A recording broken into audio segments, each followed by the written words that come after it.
Bom, tem uma coisa legal aqui para a gente ficar brincando. É como se fosse uma simulação da amostragem por Monte Carlo, né? E aqui nós temos a posteriori, tá? De duas variáveis que estão, enfim, acho que essas variáveis elas são positivamente correlacionadas, negativamente correlacionadas no caso, certo? Eu acho. Ah,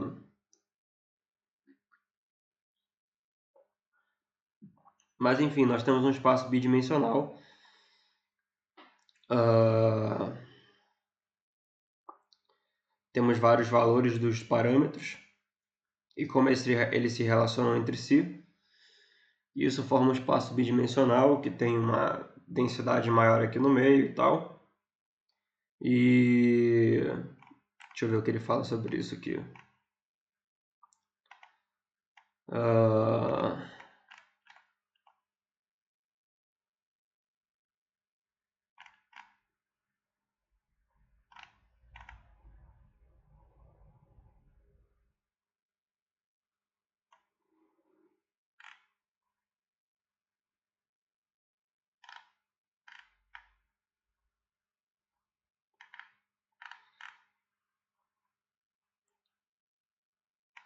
tá.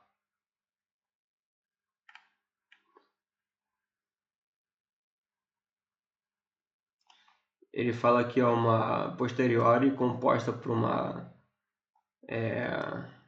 bacia, né, gaussiana bidimensional perfeita. Não sei se vocês conseguem visualizar aqui a bacia, certo? A bacia é onde a região do meio é a região de maior concentração. O legal de reproduzir esse código é o seguinte. Para você gerar essa figura e você começar a entender pelo menos um pouco de como que o pacote funciona, de como que o Monte Carlo funciona. Aqui ele fez a figura, tá?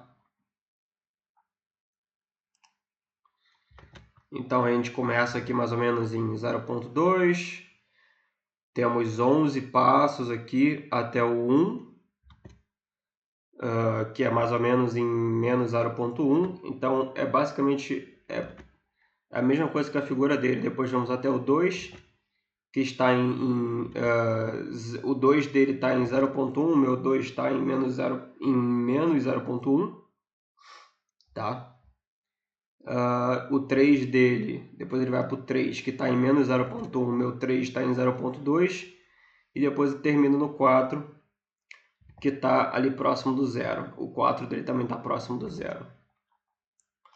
Se a gente pedir de novo, para rodar esse código de novo, pode ser que ele gere uma figura um pouco diferente. Acabou gerando a mesma figura.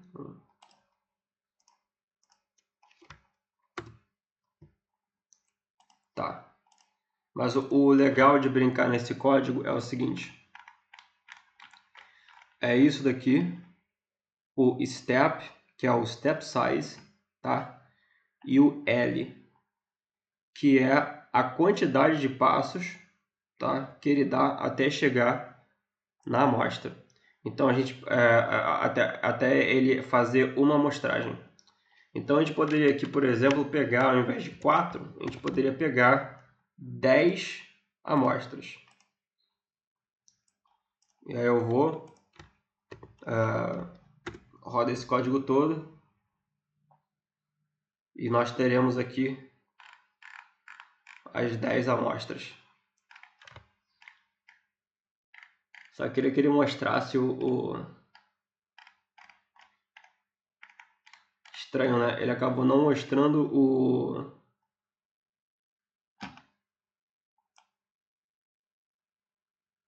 a conexão. Eu queria que ele mostrasse a conexão do gráfico.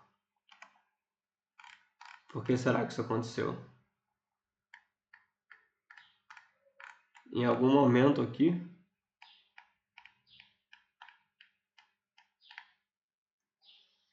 você ajeita isso.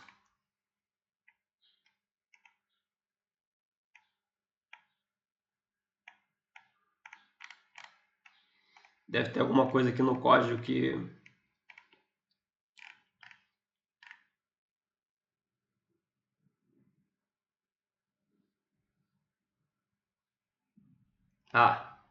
if n samples menor do que 10. Então eu tenho que vir aqui, if n samples menor do que 11, aí ele vai me fazer o gráfico com a trajetória. Provavelmente, vamos ver se vai dar certo.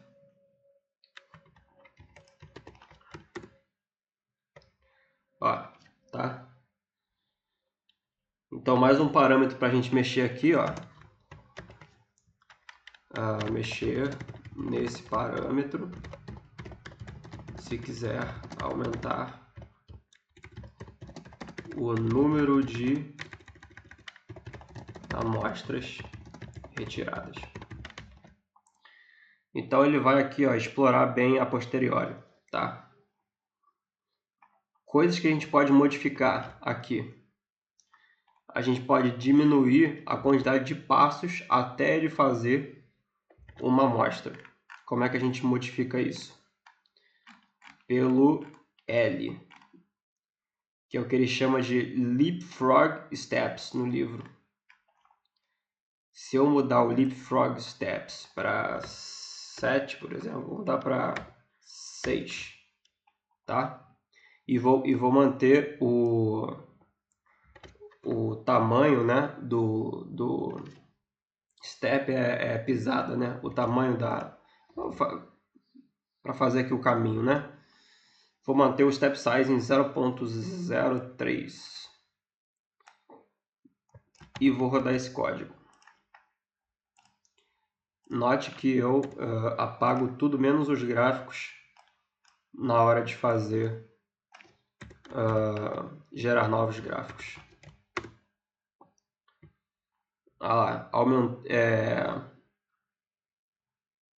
Diminuindo aqui, ele não vai conseguir fazer as 10 samples. Ele vai acabar fazendo 4 samples.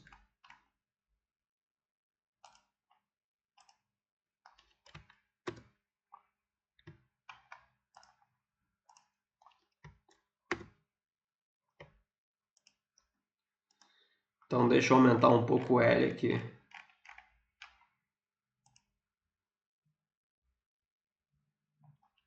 Tava L de 11, vou botar L de 10, que é bem parecido.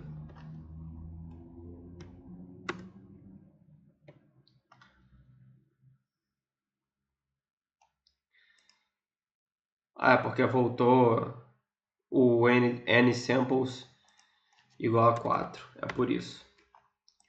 Então eu tenho que voltar aqui, n samples 10, vou diminuir isso aqui e eu tenho que modificar esse parâmetro aqui também.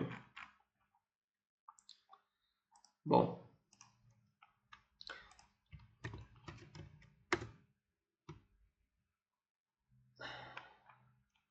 comparado com aquela outra figura,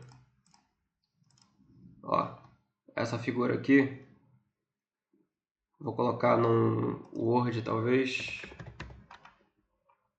para ficar mais fácil de ver.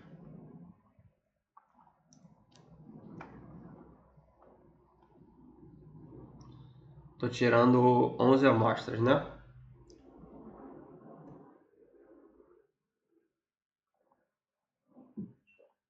Vou botar aqui.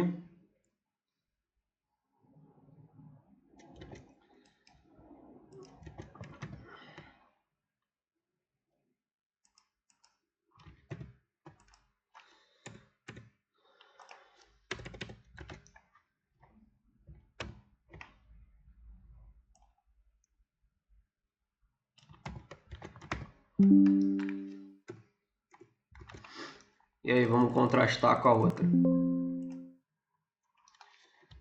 que eu mudei? O número de passos para você fazer a amostra, tá? Então aqui nós tínhamos L é igual a 11, N é igual a 11, L é igual a 11, N é igual a 11, step 0.03, e era isso. Aqui nós temos L é igual a 6, N igual a 11 e step 0.03. Vamos agora então manter esse L de 6 e aumentar aqui o step size, que ele chama aqui de epsilon.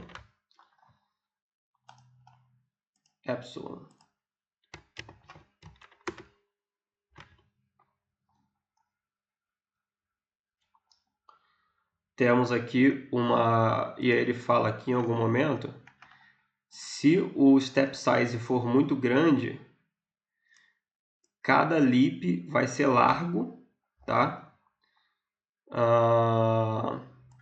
E ele pode fazer tipo loops, tá? Muitos loops antes de você chegar no ponto que você quer fazer a sample. Ele diz isso aqui em algum momento lá no livro. Eu só deixei anotado. É legal mesmo a gente mexer com esses parâmetros para a gente ter uma noção. Isso daqui, tá? O algoritmo de Monte Carlo, ele vai determinar automaticamente para você qual é o melhor para ele explorar a posteriori e tirar samples de lá. Aqui a gente vê que tem certa redundância, não sei, talvez. Aqui ele fica muito concentrado e sai pouco também, né? Aqui acho que talvez haja menos redundância aqui nesse cenário. E aqui talvez seria o cenário onde há menos redundância de todos, onde nós temos 11 passos até chegar até ele amostrar. Então eu vou mexer aqui de novo, vou botar o step 0.05, N é igual a 11 e L é igual a 11. Cadê o meu N? Aqui o N é igual a 10, na verdade, né? O N aqui nunca foi 11, o N sempre foi 10. N10, isso. Eu vou gerar uma figura aqui.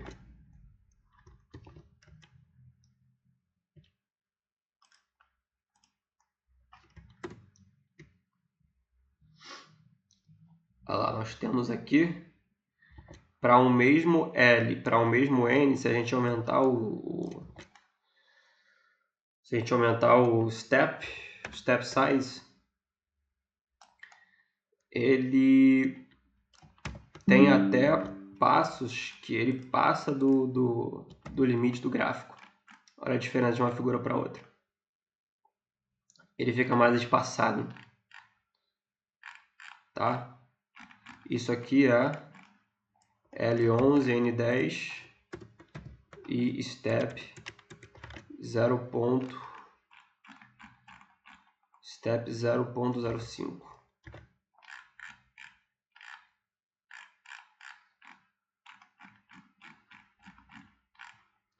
Vou aumentar ainda mais o step? Vamos botar de 0.07.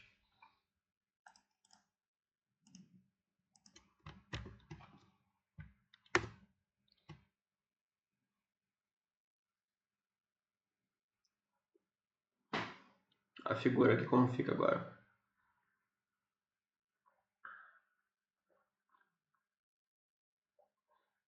O que acontece é o seguinte, ele dá muitas voltas, tá? Ele dá muitas voltas antes de coletar uma amostra.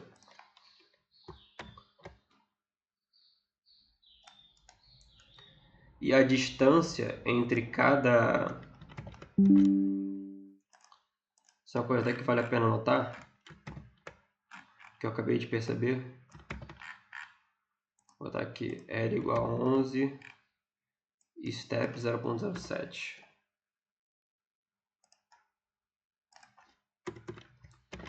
Se aumentarmos step size e mantermos leapfrog steps constante,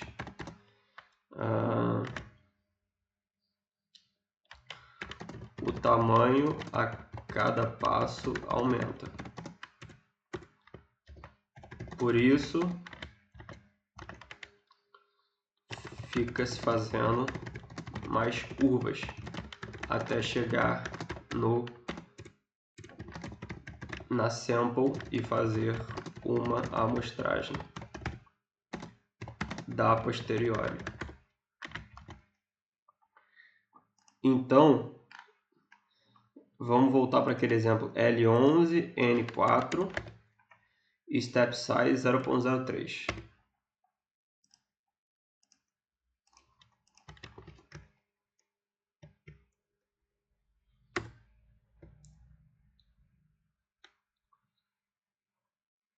Temos aqui o nosso exemplinho. Se eu aumentar, ele dá uma outra figura aqui, ó. Se eu botar 28, ele também vai dar mais voltas. Porque o que vai aumentar não vai ser a distância entre cada passo, e sim o número de passos, tá? Então essas duas medidas aqui, elas estão meio que correlacionadas aqui. Elas, se você aumentar uma, a coisa tende também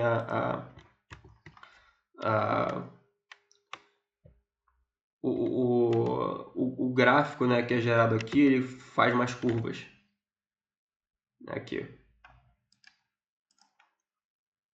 Parecendo até Saturno, essa figura. Vou botar aqui.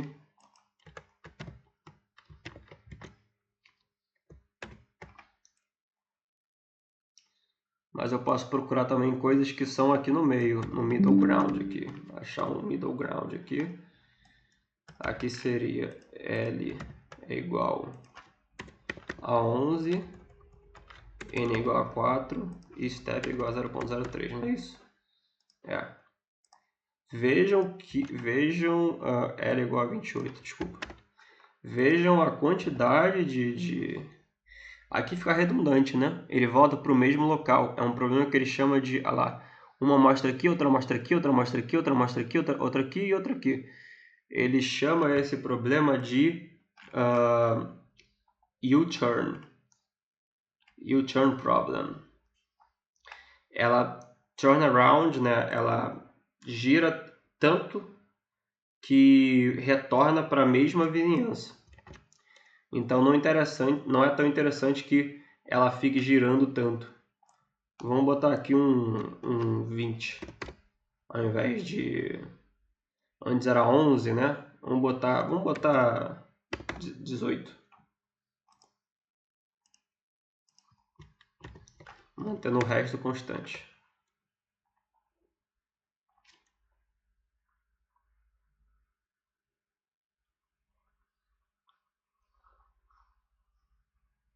Agora, a gente não consegue até ver todas as samples que ele faz, né? Não conseguimos nem ver todas as que ele faz. Ele dá menos volta, mas ele vai muito mais longe. Então, possivelmente, ele está explorando lugares que não tem muita relevância, lugares que não tem muita densidade. Para a gente já mostrar. Então, aqui L é igual a 18. Vamos diminuir isso mais um pouco, vamos botar L igual a 15.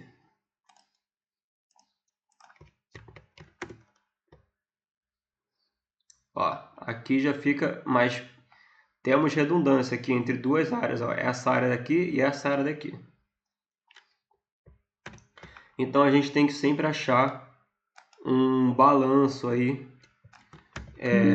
para explorar da melhor forma possível a nossa posteriori. Novamente, os algoritmos que a gente usa aqui, eles vão achar esses parâmetros N, o step size, o leapfrog steps, né, quantos passos ele dá até fazer uma sample, ele vai meio que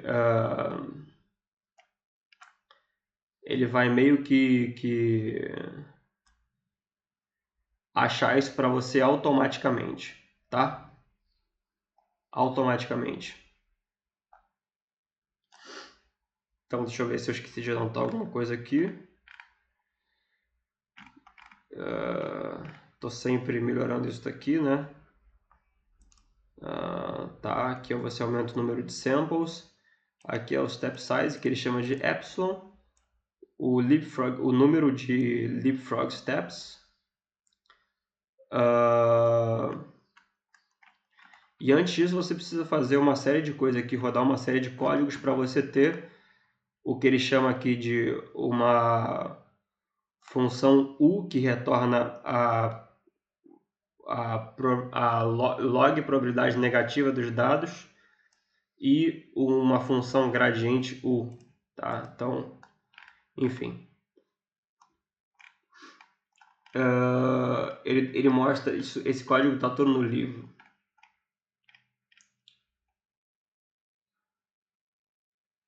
Eu não lembro agora se esses dados são ou não são correlacionados. Mas vale a pena fazer aqui, vale a pena brincar para ver como que isso daqui muda. Aqui, mexer nesse parâmetro se quiser aumentar o número de amostras. Vou deixar várias observações aqui.